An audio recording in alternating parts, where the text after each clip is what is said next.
Welcome to Daily Records, and today's record is by the band The White Stripes, Jack White and Meg White. This is their album, Stijl, which is their second album following their self-titled one.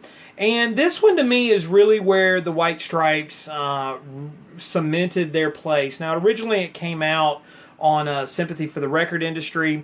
This particular pressing is a 2002 pressing that came out on the V2 music label. It also carries down there the Third Man logo that Jack White would become known for.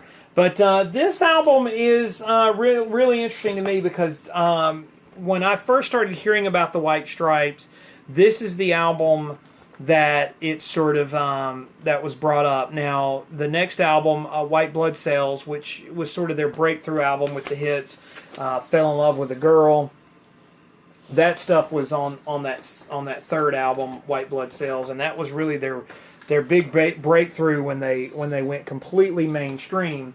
But this is the one where I think, to me, the rumblings of what the White Stripes would become and who they were or who they are definitely came through on this album. Now, Stijl is a school of art. It was from Holland, founded in the early 1900s, and it used rectangular forms. It was the primary colors, and plus black and white, which they used that. I mean, one of the trademarks of the White Stripes, it was pretty much the three colors. Everything with Jack White pretty much is in threes. Black, white, and red were the three colors there. This was released on June 20th, 2000. It was recorded around that time. Like I said, originally came out on Sympathy for the Record Industry.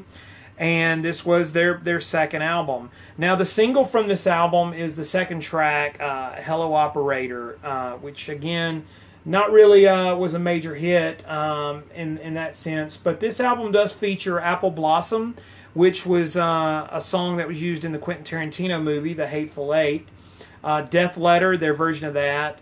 Why Can't You Be Nicer to Me? Your Southern Can Is Mine, which is based on Blind Willie McTell and a song of his.